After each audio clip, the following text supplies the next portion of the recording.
Every decision carries consequences. Some you can see, others remain hidden until it's too late. In today's data-rich environment, the challenge isn't information, it's insight. What if every decision you made was backed by the power to see its impact before implementation? This is the power of Simio's intelligent digital twin technology. Our object-based, data-driven simulation platform creates a dynamic replica of your entire operation, continuously updated with real-time data from your systems. When you need to make critical decisions, Simio lets you simulate every possibility, change resources, adjust schedules, modify processes, see the results instantly. Our predictive analytics engine doesn't just show what might happen, it reveals potential risks and recommends optimal solutions. From reducing costs in manufacturing to optimizing patient flow in healthcare, Simio transforms complex data into clear direction. As technology evolves, so does Simio. Our commitment to innovation ensures you'll always stay ahead of what's next. Don't just hope for the best, know what's coming.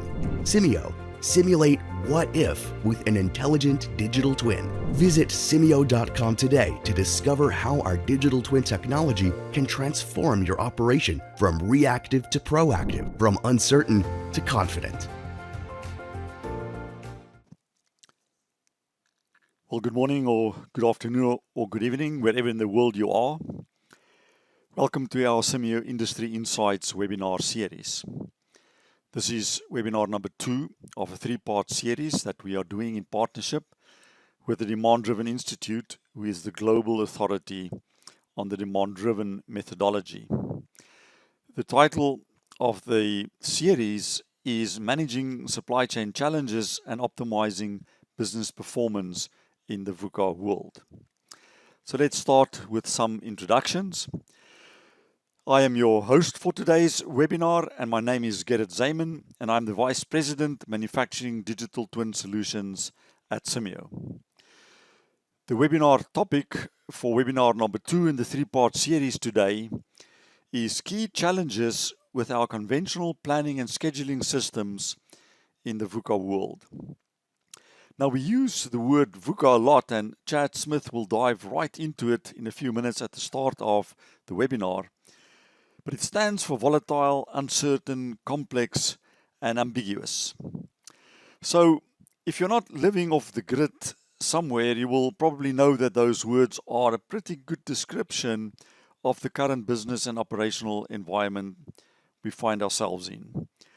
So, most of the planning and scheduling systems in use today were developed as part of or in support of MRP and embedded in how businesses operate and form the basis of most ERP systems to this day. So why am I saying that is because MRP originated in the 1960s when the business landscape looked completely different, and the concept of supply chain management was really not even defined as a term yet. So given how the business environment has changed, a valid question to ask is if our current approach to planning and scheduling, and just in general how we are running our businesses, is still the best way to optimize performance and maximize shareholder value. So perhaps instead of a continuous quest to try and be more and more precise to combat the VUCA world, we should perhaps rather think of how we can be more agile and resilient and how we plan and conduct operations to better deal with these new business dynamics and complex global supply chains. So today we will unpack some of these basic principles and start to explore some different options. Now, let's introduce the speakers for today. First of all, we have Chad Smith, who is a co-founder and partner at the Demand-Driven Institute. Chad is an internationally respected and recognized thought leader in supply chain management space, particularly with the demand-driven and theory of constraints methodologies. He has authored and co-authored 7 books on the topics of supply chain management, planning systems, and management accounting. Prior to the Demand-Driven Institute, Chad also founded and led the Constraint Management Group, where he worked with large and multinational manufacturers, including Boeing, Unilever, Intel, and others. So today, Chad will drill down into our current planning methods and open the door as to how we might want to do things differently going forward. We also have Christine Watson, who is a senior solution specialist at Simio. Christine has over 30 years of experience in the simulation industry, and she currently specializes in digital twin technology to optimize manufacturing processes with a specific focus on demand-driven digital twins. She will be showing some live simulations and specific results to show the difference in performance based on the different planning approaches. Also, please provide some questions in the chat as we go, and we will try and answer as many of them as we can, time permitting, right at the end of the session. So without any further ado, I'm going to hand over to Chad to get us started here. So thank you, Chad. Thank you, Gerrit. Good afternoon, good morning, wherever you're at in the world, everyone. This is Chad Smith again with you for the second webinar. Let's spend just a little bit of time on what we learned in the first webinar.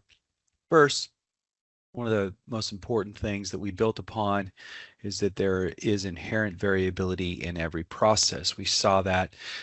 We know that just even if a process is in steady state, it does not mean without variation. We also learned that the inherent variability in every process kind of compounds when those processes or when processes are in a sequence. So we see an erosion there.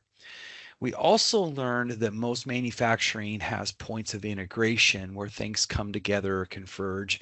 And those are typically called subassemblies or assemblies. Those areas require simultaneous availability to advance to the next stage of manufacture.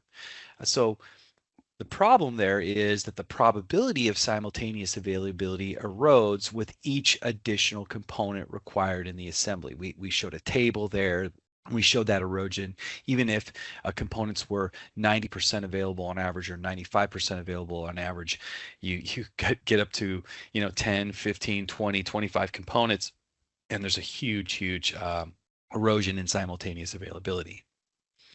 And even with no demand variability, remember in the first webinar, the market would take whatever we could give it whenever we could get it. So even with that no demand variability, so like a perfect forecast, we still saw that execution creates significant operational performance erosion. So what we're learning here is that a perfect forecast is not going to solve all the issues. So what we did not see in webinar 1, though, we missed a lot of reality. The first is we only added variability inside the product structure. So we had that random process variation, we had machine failures, and we had supply delays. Those are all realistic, right?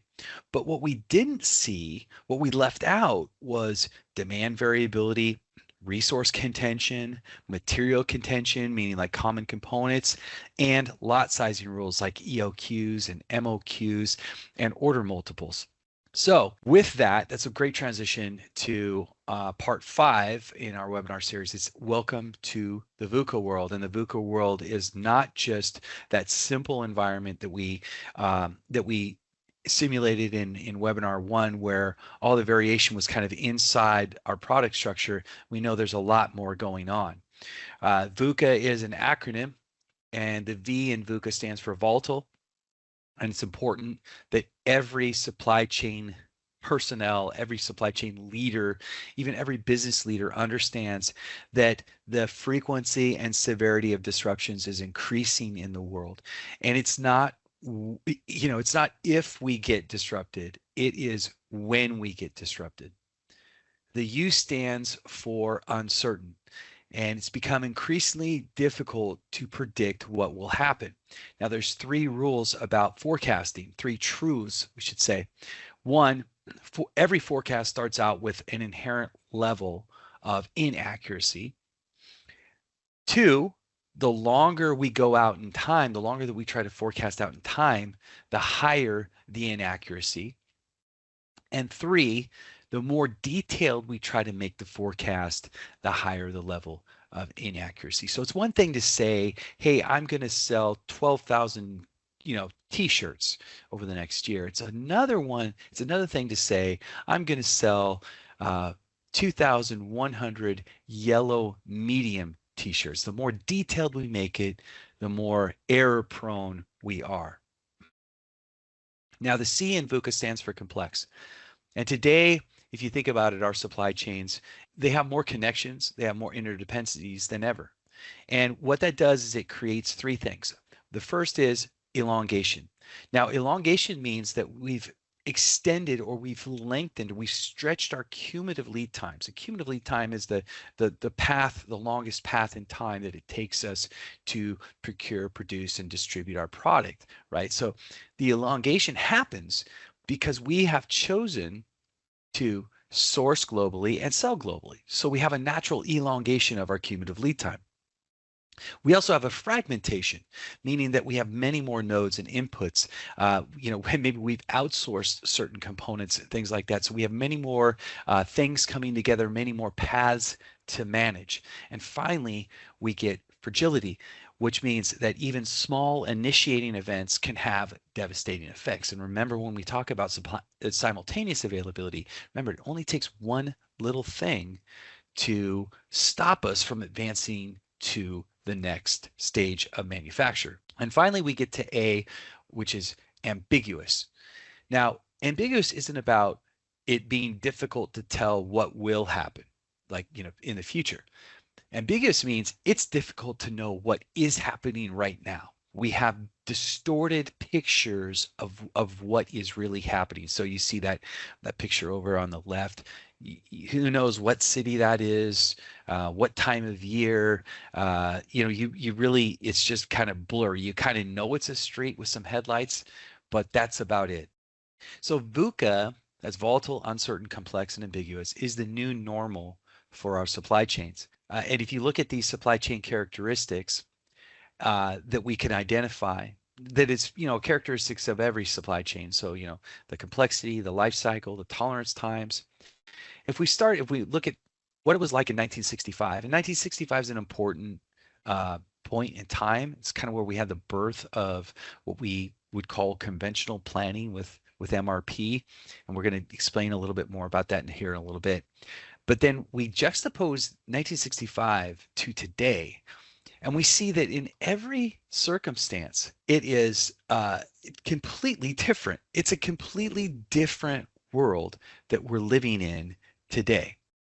So what we're going to do is we're going to give you a taste of that world. We're going to bring in all those factors we left out in simulation 1. We're going to now put that into place, and maybe even a little more, by the way, with a company we call SampleCo. Okay, so let's introduce you to SampleCo. It's a new environment, and here what we see is the product structures. Now, we've got 3 product structures. So we've got 3 finished items here, okay? And 2 products are sold without customization. That's these guys right here, FP1 and FP2. We also have, and by the way, the market expects those items instantly, right? They want it within one day, okay? Now we also have a custom product that is a make to order. Now, so what this makes this environment is what we call a mixed mode environment, where we have make to stock and make to order. And we have shared manufactured and purchased components down there. You can see we've got a shared subassembly, and we've got 2 shared purchase items. Now, some things that we have to pay attention to is FP1 and FP2 have a minimum order quantity of 45. All right, and PPC and PPD down there at the lower levels of the product structure have a minimum order quantity of 500. Now, everything else in this environment is what we call lot for lot. Now, so that's SAB, SAA, so the subassemblies, and the purchase part A and purchase part B. Now, what does lot for lot mean? It means that SAA will make whatever FP1 or FP2 tells it to make. So if it wants the minimum of 45, they'll make 45 SAAs. If they want 47, they'll make 47. So essentially, if you think about it, SAA, the resources making SAA are basically subject to the minimum orders of the higher level in the product structure. Okay, so let's take a look at the routing structure. So far we've talked about product structure, but we're going to now introduce the idea of resources and how resources interact with that product structure. So what we see here are also the end item prices as well as the direct material costs. And we have 5 resources, resource 1, 2, 3, 4, and 5. And each resource is available 16 hours per day. So that's 2 shifts. And what you can see here, if you read the routing structure, is we take a PPC, we send it to resource 2, it works on it for 12 minutes per unit, then it passes it to resource 4, where it works for 5 minutes per unit, and then it can either send it to SAA or SAB for its next step, to be combined with another component over here, which is PPD, that has been processed to resource 3 and 4. I'm going to wipe out my ink. Okay, so now one resource, if you look at this, is involved with all of our products, both our makes to stock and make to order products, and that's resource 5.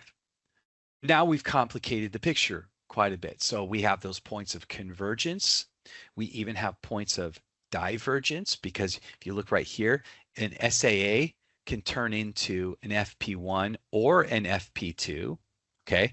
But we have convergence here and convergence here and more convergence over here. And then we have sequences of resources, but in those sequences of resources, we have material contention and, most importantly, resource contention. So fortunately, and this is great for us, we have access to a tool that was designed just for that purpose. So let's learn about that tool. It's called material requirements planning. And so material requirements planning was kind of introduced to the world on a grand scale, so to speak, with a book in 1975. Who wrote the book was Joe Orlicke. Joe had been working on MRP since the late 50s, but he finally got around to writing a book.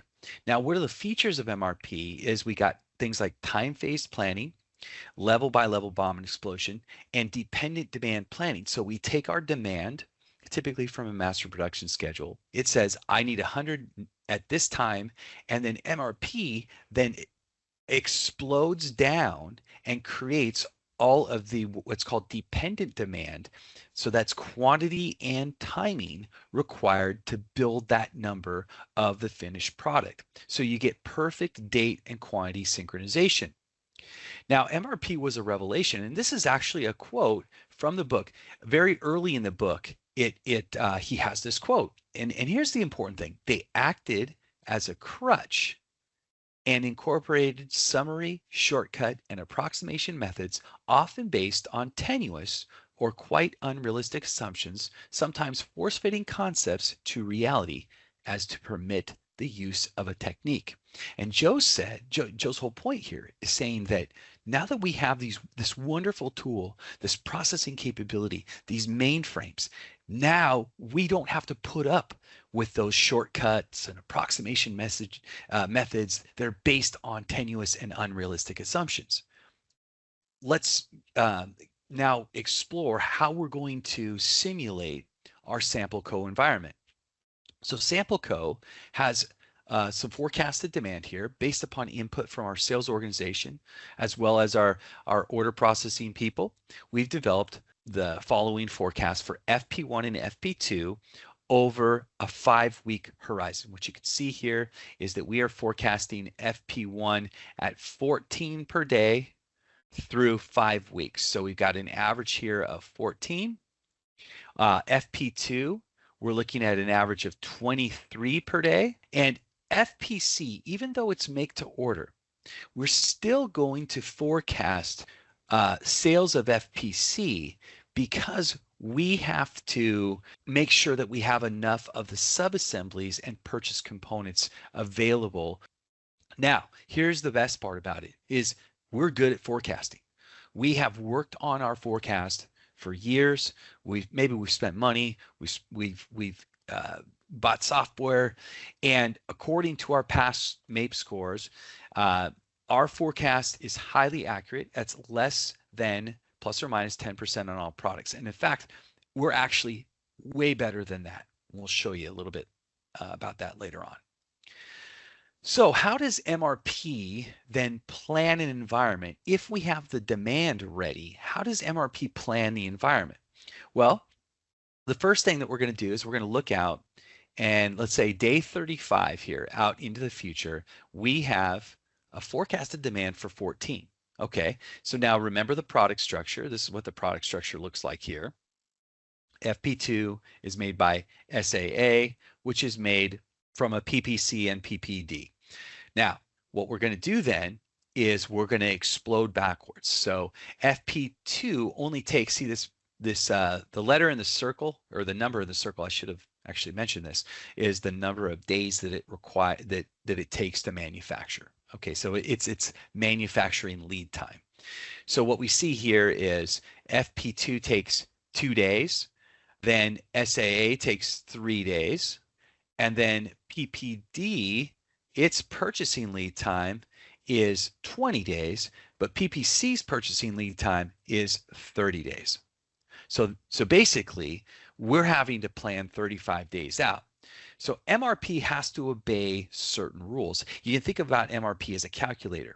It has to, and one of those things are minimum order quantities. Here we've got a minimum order quantity of 50 with a multiple of 1. So we can order 50 or 51. Now, what happens is we have to accumulate demand for us to trip the minimum order quantity. So what we're seeing here is we are seeing enough demand accumulate to where we get we are a projected available balance of minus 56, which allows us to then order 56. So a planned order, because remember the minimum order quantity is 50 in this particular case. So a planned order receipt is created, and that is on day 32 for 56. Now it takes 2 days to manufacture, so that means we have to go back in time and create a planned order release on day 30. Let's talk a little bit about gross requirements. Gross requirements are the total demand on a component in the period. So that means demand from FP1 and demand from FP2. Now, we're going to look out the days in the future, and what we're going to see is we've got this accumulation. We've got planned order releases on day 33, so to right here, of 56 plus 69. And then we've got a planned order release of 69 here on day 30, a planned order release of 56. Now we bring that all the way down because of really what we want to do is we want to understand what are these planned order releases, what impact do they have on SAA? And remember, SAA was a lot for lot environment. So we're going to order exactly what the higher level products are telling us to order. So in this particular case, on day 33, a planned order release of FP1 and FP2 combined to create gross requirements of 125, which means we have to have a planned order receipt of 125 on day 33 so that we can deal with the planned order releases of FP1 and FP2. So that's basically how the process works. All right. So and then of course, this planned order receipt, because SAA takes 3 days, that creates a planned order release on day 30. So we are going to start building 125 SAAs on day 30 and have them completed on day 33 to meet up with the planned order releases for FP1 and FP2 combined. So that's, in a nutshell, that's how MRP works. Let's bring in the make-to-order product. So remember, FPC is a make-to-order part, but we'll have to forecast demand for SAB. And SAB still uses the same common purchase materials. And remember that SAB and SAA have MOQs of 500. So now the gross requirements for these purchased items down here are going to be the combination of SAB and SAA through time. And you can see here as we move through, there's that 125 that we looked at, and we're forecasting 22 for SAB per day. As those things accumulate, we trigger orders that are typically going to be above the minimum, that are always going to be at or above the minimum order quantity. So what we see here is we get orders, somewhere in the neighborhood of roughly once every 1, 2, 3, 4, 5, 6, 7, 8 to 9 days is we will get orders. This particular one is 573, 517, 517. And what we're going to do is we're going to start with some on-hand inventory in the environment for both PPC and PPD. So these parts here, PPC, are common purchase parts, will start with an on-hand value of nearly 500. So almost the full order minimum we're going to start our simulation with. Let's bring up a little detail about the variability that we're going to encounter inside SampleCo, and it's going to be some of the same type of variability, that we saw in the first session. We're going to have, but we're going to have demand variability, and so customers are not going to order in the exact same way that we forecast. The mean time to fail is random, and here this is just some information on the type of distribution we're using. Christine might go into that a little bit more. We have a mean time to repair at that mechanical failure, and we're going to use a triangular distribution. Once again, Christine might explain a little bit more about that. And then our processing times and supplier lead times will be variable based upon a random number stream. And our scheduling rule, now this one's important. Now, because FPC is make to order and FP1 and FP2 are considered make to stock, our first priority will be to the quote unquote real customer order, particularly on resource 5. Resource 5 is going to default to FPC if it's really behind, to an order of FPC, I should say. Now we're going to have a 30% average daily order variation with a 20% lift towards the end of the month. So we're going to see a little bump at the end of the month. Now, let's hand it over to Christine and see how the simulation goes, given all of the tools, given our ability to forecast well. We should be feeling pretty confident here. So Christine, take it away. Well, thanks, Chad. So we're now in Simio, and we're going to take a look at our SampleCo example that was just introduced. So the replenishment type that we're looking at in this first scenario is using the MRP methodology. So those MRP buckets and how we've calculated when those orders are ordered. We also include supplier variability, some uptime between failures and time to repair for all of the 5 machines or work centers in the area. And we'll look at some metrics, our work in process, time and system utilization, and some on-time orders. And now let's take a look in a little bit more detail and just kind of look at that routing again. We've got our make to order, FPC, 2 finished good products that are make to stock, 4 raw materials, PPA and PPB, go up through R1 and R5 multiple times, including SAB. PPC and PPD are actually in parallel activities, and they make both SAA and SAB. And here we have our factory. And you'll notice as we start running the simulation in just a minute, we'll have some off shift time. It's a 2-shift operation at this point. We'll have some failed. You'll see it green processing and tan starved, as we did in that first webinar a month or so ago. And I'm going to go ahead and start running. And what you'll see, you've got workers, and we've got our 5 processing activity areas, work centers, R1 through R5. PPC and D are in parallel again through 2 and 3, and both go through 4 before moving up to R5. And our make to order FPC is going to go through R1, R5, back around to R1 and R5. And we can see our on-time orders. It looks like FPC is doing okay. FP1 and FP2, our make to stock, are really struggling.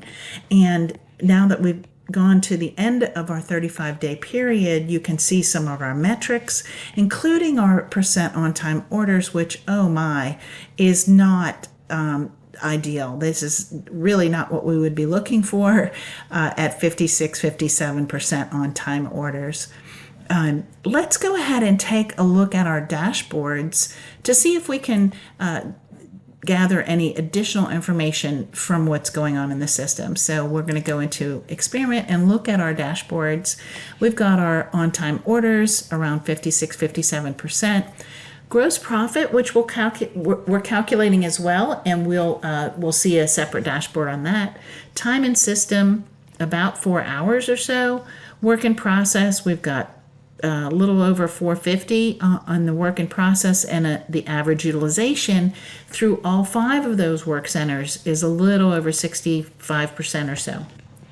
So let's look at our materials. This dashboard gives us a good idea of kind of what each one of the materials look like in terms of inventory level over time.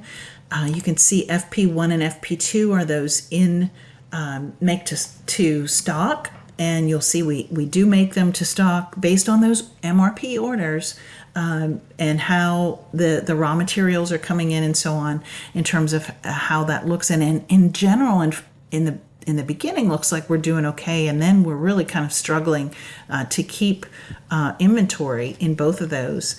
FPC is our make to order, and so as soon as we are finished ordering it, we ship it, and so you won't see any inventory here.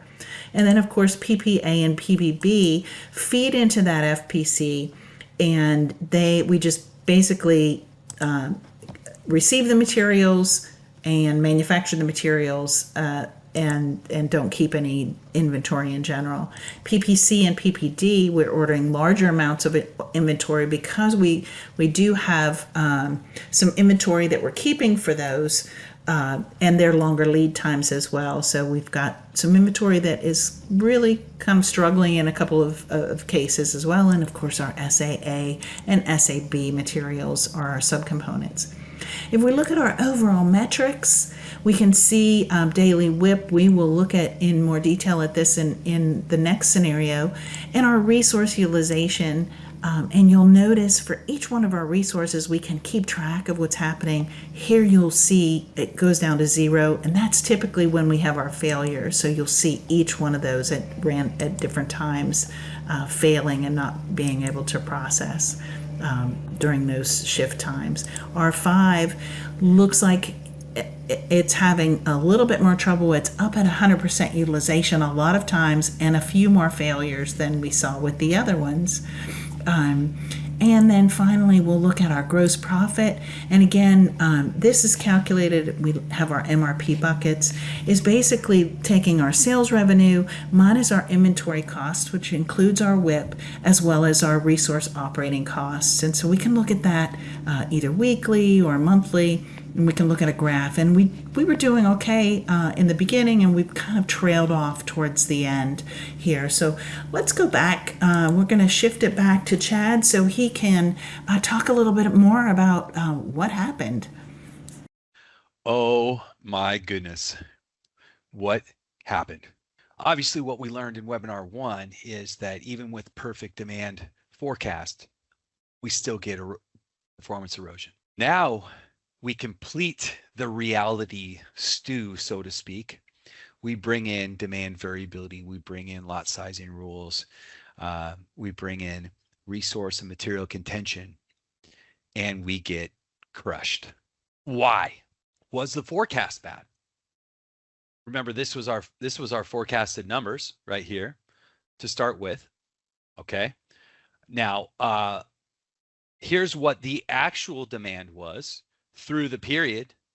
We have, look at the averages. The average of 14 per day, average of 13.7, average of 23, average of 25, 22 and a half, average of 22, and average of 23. So if we look at our MAPE scores, we are absolutely killing it. So forecasting doesn't appear to be the root of the problem. At least it doesn't.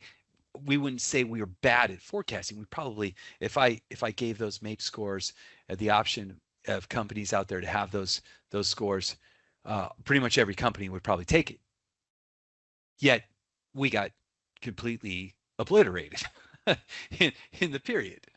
So what if I told you that MRP systems are not and never were the revelation they appeared to be? Why? Because MRP makes 3 critical assumptions behind every plan it generates. The first is that there is sufficient time to accomplish the required activity. It assumes you have time. It will even release past due releases. Demand is known and will not change. It assumes if you tell me you needed those 122 on day 32, of course, that's what I calculated for. Now you want to tell me you didn't need 122, you needed a 117? Well, that's not my problem. That's the way it kind of, it'd be interesting to have a conversation with an MRP system, because the MRP system would actually look at you like you're stupid. The third assumption, there is no variability in the execution of the plan. MRP assumes that everything's going to happen exactly as it's told will happen in the product structure. And the validity of every MRP output, then, the schedule, is determined by the validity of these assumptions at the time of the plan creation. So let's go through each of these assumptions and let's just, beat these things to death. The first is, we know there is typically not enough time. Remember that MRP was designed for essentially it was built as a make-to-order tool, a make-to-order calculator, where customer tolerance time was meant to be the operational range for MRP. But the thing is we have a huge gap. Remember that when I talked about the elongation of cumulative lead time? See, what's happened is the gap between our customer tolerance time and our cumulative lead time, we call that the make-to-order gap. That's actually increased the past few decades. So what that means is that we commonly don't have enough time. And that's why it's common to see supply orders due in the past when orders are entered within the gap. So if you change the demand here, it has to shove all the way in the past. So this gap, then, it's not that we don't know about this gap, but this gap forced us to use forecasted demand to drive the MRP equation so that we could kind of attempt to get ahead of actual requirements. But here's the problem. The actual quote unquote actual requirements are going to change from the demand we put in. The size of the gap, so the size of this make to order gap will determine just how much error we're going to have from the original demand quantity. Remember, the farther out we go in time, the more prone to error we have in our forecast. So as we get a longer and longer gap, we get a higher and higher forecast error rate. As customers express their actual requirements sometime within the cumulative lead time, that error then is realized, and the demand inputs then have to change to reflect the actual demand picture. Or, if we just say, sorry, we're not going to change, then we're going to make our customers pretty dissatisfied. And finally, that third assumption that variability or that execution will happen perfectly that's a bad one, right? We know that there will be variability in execution. MRP uses fixed lead times contained in the product structure. So it assumes it's always going to take 3 days. It assumes this will be always take 30 days, and that 301P after 30 days will always be here, and that a 201 and a 204 will always be here, ready when scheduled.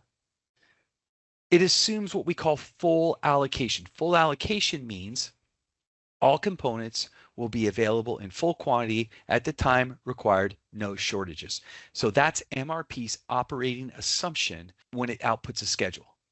We have already seen the problems with this in our first webinar.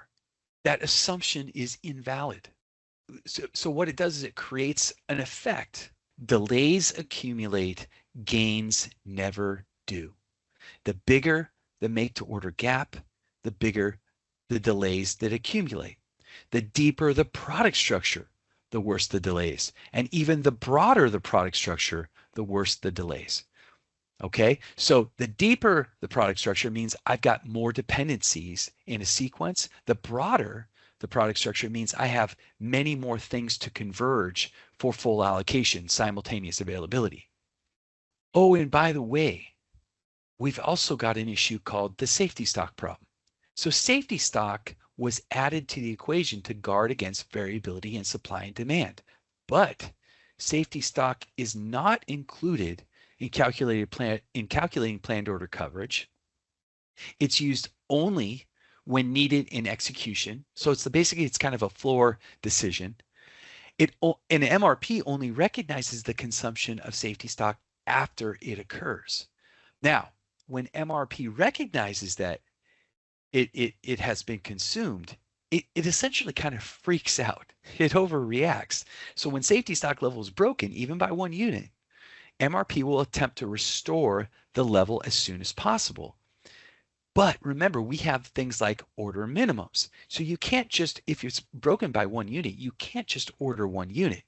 So we're going to order a full minimum, and then we're going to attempt to expedite that order. In other words, MRP will treat it as an immediate scheduled receipt. So it says, oh, we need to restore safety stock.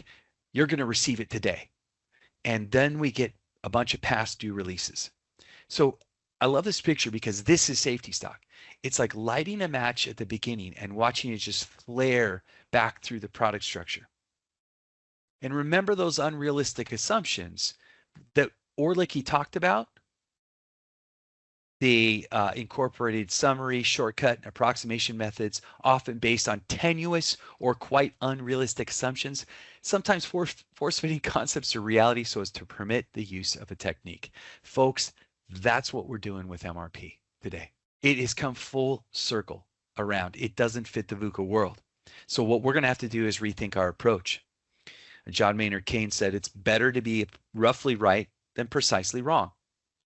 So maybe we need to rethink the approach to planning and scheduling in the VUCA world.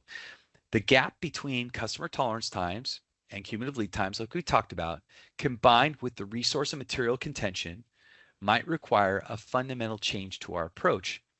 But how can we be roughly right when it comes to planning environments like this? Remember, MRP was supposed to save us in environments like this. Well, let's think about this. We know there's 2 universal points of inventory. There's point A where we have too little, and there's point B where we have too much. Now, if we know those 2 points exist, then we know that there's some curve that has to exist, and somewhere in the middle there's an optimal zone where if we move off this way, we become closer to the too little, and if we move off this way, we become closer to the too much. And what we really want then is we want a uniform distribution in that optimal range so that we can facilitate flow that allows us to drive cash velocity, which allows us to drive operating profit and allows us to drive return on capital employed. It means if we can maintain this uniform distribution, we get no shortages or costly expedites, and we have less space, carrying costs, and discounts. So here's the crazy part. Let's go back in time. Let's stop trying to precisely plan in the VUCA world because it's impossible. Let's try placing points of stock at the end item and purchase level. These points of inventory will be managed through the order point technique. By the way, before we had MRP, guess what we had? Order point. Let's talk about what order point would look like at SampleCo. Okay, once again, before MRP, there was order point. Order point replenishments must obey the MOQ for each item. So we've got our MOQs here set across the board for our finished products and our purchase products. We've got our maxes and our mins defined. We've got our target on hand. And our target on hand, by the way, is the min plus half of the MOQ. That's a standard equation to kind of define average inventory. I would call average inventory or average on hand would be our target. And then we've given you our starting on hand for each of these order point positions. So let's hand it over to Christine. She's going to bring you through order point in the SampleCo environment. Well, thanks, Chad, and welcome back to Simio. We're continuing our SampleCo example, and now we've changed from MRP buckets to reorder point and reorder quantity, and we'll see what kind of an impact that has. And as we move forward, we'll be still looking at the same metrics. We'll actually be looking at that replenishment type for the two make-to-stock items, FP1 and FP2, as well as our two PPC and PPD raw material products that have the longest lead times, and that means we'll basically keep a certain inventory and replenish based on that when that inventory level falls. So let's go ahead and get started. We're going to run the simulation and see. Again, we've got our inventory of PPC and PPD that'll be replenished, and also the FP1 and FP2, which are our make to stock items, will be replenished as well. So let's see what's happening here. We've got our on-time orders for FPC, looks pretty good. And now FP1 and FP2 started high and we're replenishing. We'll come back and look at that in just a minute. Our on-time orders has gone up to 75.7%. And remember, we were at 56 or so with the MRP philosophy. So here we can see we kind of evened out a little bit from that on-time orders percentage for those two make-to-stock FP1 and FP2. Much better than it was. Still not fabulous. I'm not sure I would be super excited about only 75% of my orders being on time. But let's take a look at the experiment dashboards and see, compare those two MRP as well as the reorder point, reorder quantity. So our on-time orders has gone up almost 20%. So that's good. Gross profit has gone up, and we'll look at that in more detail as we move forward. And our time in system about the same. So that's pretty good as well. Average work in process did go up a bit in terms of keeping work in process, the amount of material that is ongoing in the system went up, but we also had a lot more on-time orders, which is good. Average utilization stayed about the same. So let's take a look at our materials and what those look like over time. We can see our FP1, which is, in this case, we're looking at FP1. For MRP buckets is in the blue. The reorder point and reorder quantity will be in the red. So let's take a look at those independently. We looked at this before, and then we have the reorder point, reorder quantity. So you can kind of see we're reordering up to a certain point. There are still some places where we may be out of stock, and that probably accounts for that part of that 25% on not on time. For FP2, we have kind of a period of time here where we're below, but you could see where we're reordering up to in a certain point. And of course, FPC is our make to order, so we don't keep that in stock at all. Same thing with PPA and PPB. We're just ordering those when we have an FPC order. Now we're also keeping PPC and PPD at a certain level based on that reorder point, reorder quantity. So that looks pretty good. PPD looks like maybe we need to place a reorder. This has got a long lead time, both PPC and PPD, so you're really not seeing that lead time come into play in terms of the next order coming in, and of course SAA and SAB. So if we look at our overall metrics, here's where we can take a look at our daily work in process, as well as our order status. So our order status looking not too bad. If we look at just our MRP buckets here, we can see the on-time orders kind of going down as we had seen in that last scenario, and the late orders going up over time.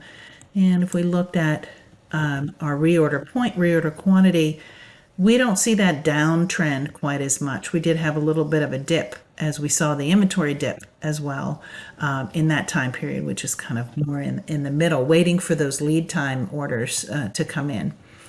And we can look at our resource utilization, R1, 2. Of course, the downtimes are the same for those, R4 and R5. So the difference here, you see a couple of peaks of that 100% resource utilization with the MRP replenishment policy versus the reorder point, reorder quantity, a little bit more constrained on that R5 because we have more inventory in the system. We're keeping a little bit more inventory as well. And so in order to do that, we are really kind of taxing that R5, which is what all three of those finished good products are going through. And of course, you could look at your time in system for those metrics as well for those two scenarios. And finally, let's look at our gross profit and what that looks like.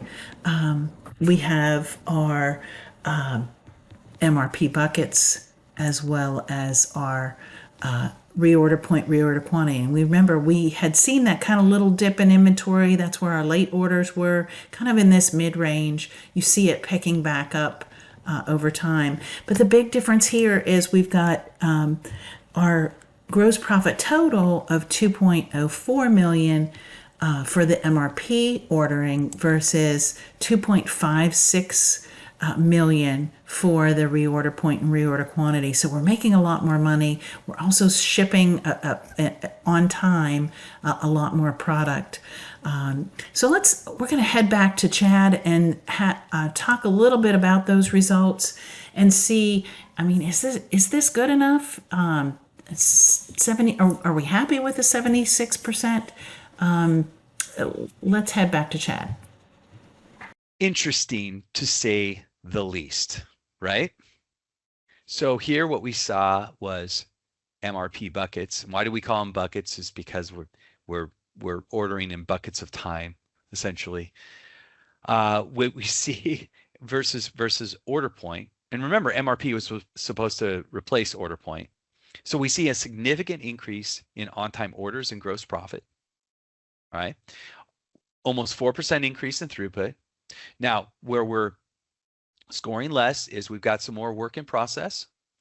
Why? Because we're not starving. Remember, this work in process also reflects all of the starvation that's happening. Okay, we've got more complete orders, but of course, those complete orders are nowhere near what we need them to be. Okay, so the interesting thing here is if we go back and use something simple, it gets better, but it's not anywhere near good enough. So what can we learn from the order point simulation? Number one, the stocking points helped maintain better flow, but we had contention between products for both resources and materials at critical points. Perhaps we need a less antiquated approach to this environment. If order point might be kind of a door that's opening for us, how do we take that and build on it for the VUCA world? What if we could rethink order point and bring to bear better technology, better assumptions, things like that? And that's going to be the subject of our third webinar, which is going to be managing and protecting flow in the VUCA world for supply chain performance. So with that, I guess I'll turn it back over to Gerrit, and I think we've probably got some questions. Thank you, Chad and Christine. That was absolutely great food for thought there. I think I'm just waiting on the cameras there for Christine and Chad. There they are. Okay, just to be sure that they're real, right? That they are real in this AI world. You never know these days what can happen. All right, no, thank you for that. It's really good food for thought there, and let's see if there's some questions that we can address here in the last few minutes. So, question number 1, please. All right, so why do most ERP and APS systems stick to using MRP-based planning and scheduling if there are better ways of planning and running your business? So this is a difficult one, right? Because most of these systems are written, they're out there for a long time, they build around those concepts. So I don't know, Chad, perhaps if you have some thoughts on that. Well, I think, first of all, not all ERP and APS systems are fully wedded to MRP-based planning. Some are offering alternatives, in particular an alternative that will be explored in the third session. But I think it's like asking somebody to remodel or change their foundation of their house. It's quite a proposition, or it seems like it's quite a proposition to give up 50 or 60 years of legacy, both in terms of coding, structure, education, all of the inertia that we've built with regard to MRP. It's quite strong, and particularly I think more so in the United States, because this is the cradle of MRP. Okay. No, thanks. That's interesting thoughts. So I think the next webinar will open the lid on that a little bit more. So let's look at the next question, please. So this is an interesting one. Over what time horizon does Simio provide the most value, right? So the shorter term, the mid-tactical term, or the longer term? So Christine, I guess I'll throw this one at you. Great. Thanks, Gerrit. So what we saw in this webinar was a 35-day view of SampleCo, and we were just basically looking at, what's going to happen over the next month or so. How is everything scheduled? Do I have any bottlenecks? Is anywhere that I need to be concerned about? And the nice thing about Simio as a digital twin is that you can run in the tactical and strategic time frames as well, and simply by doing having additional data. So if you were looking from a tactical standpoint, you might be looking at things like we have some seasonality in our data, and so what if we had a promotion coming up, or we had kind of a lift in the summer because we're selling particular drink products that sell better in the summer.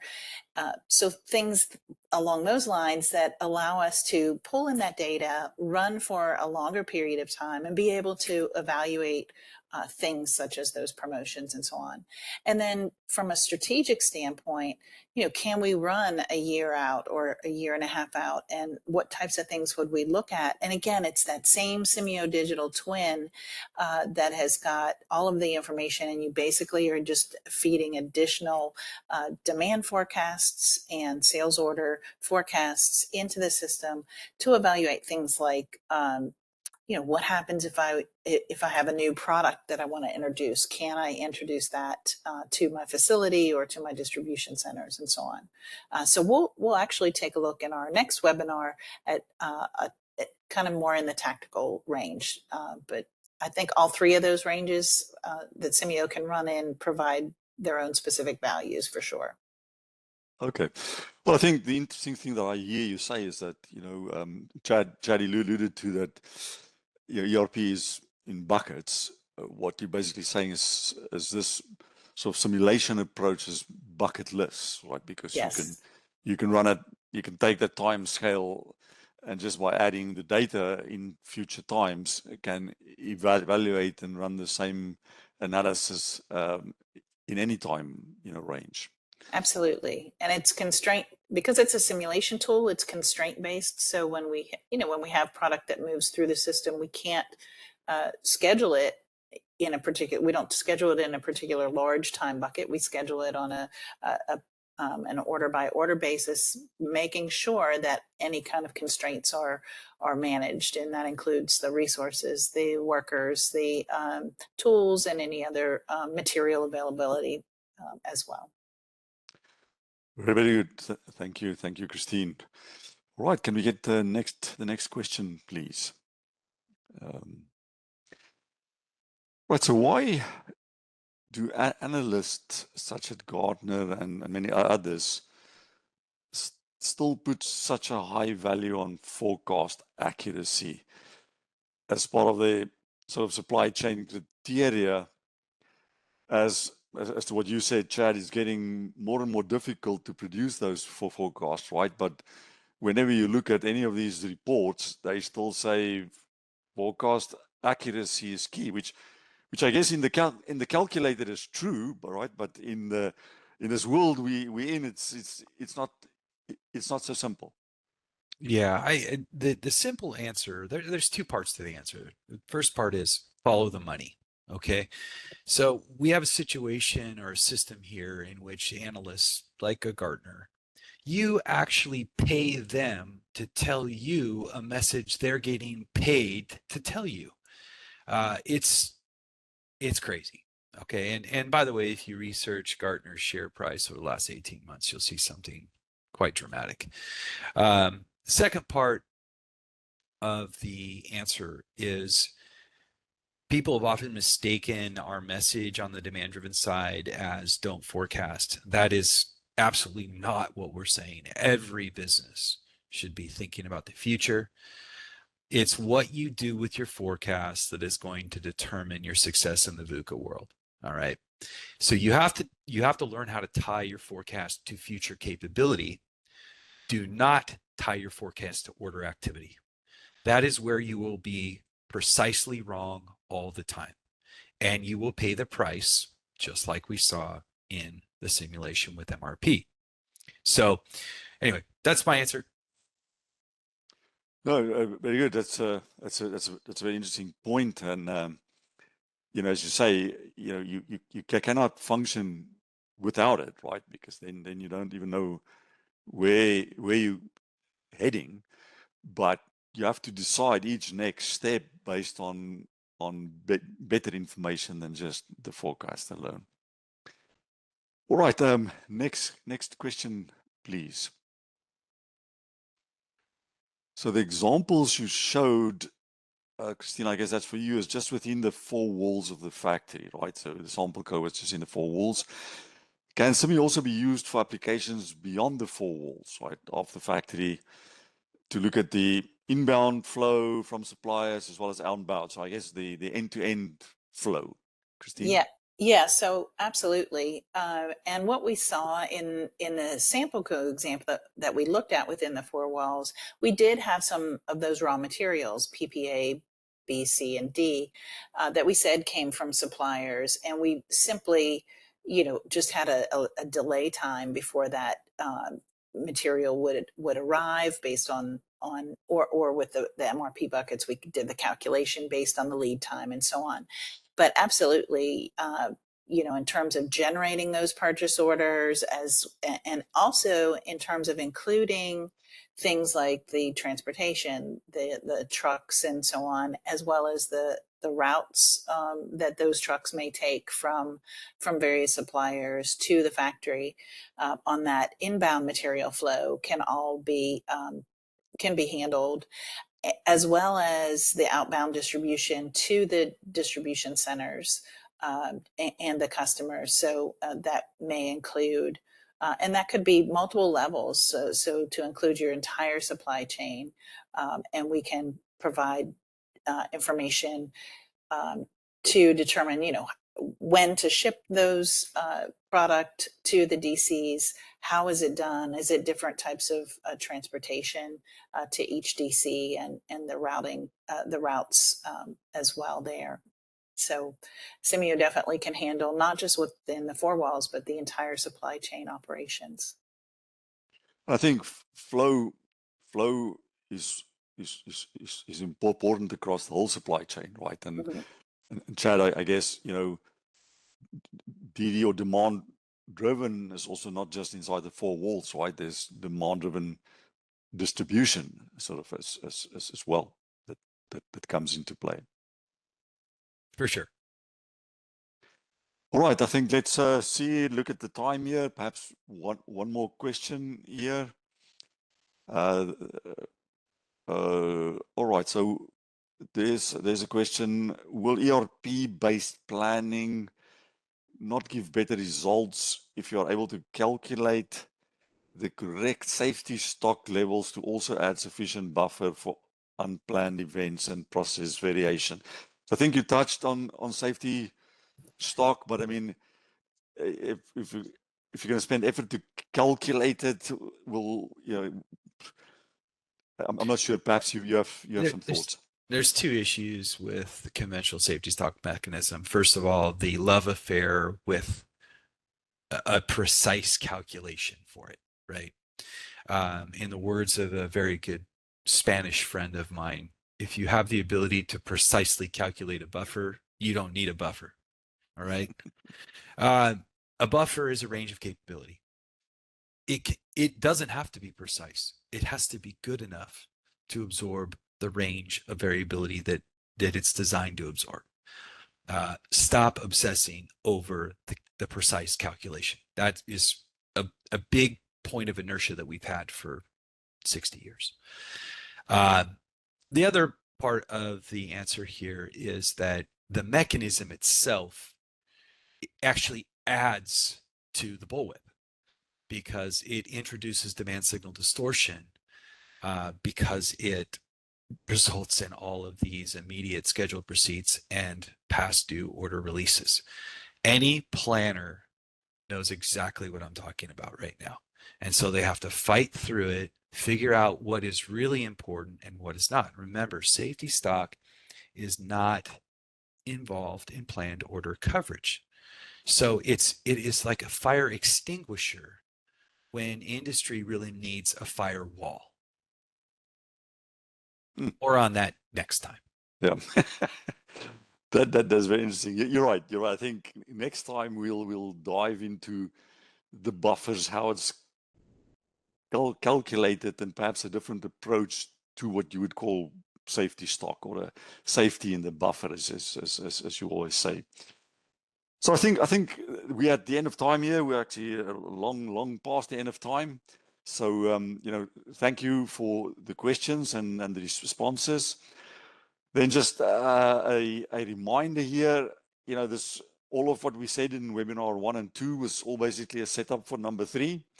So in number 3, we'll sort of dive deep into, how you can better manage and protect sort of flow in the VUCA world for better supply chain performance in, to maintain the service levels, the cash flow, and so forth you need.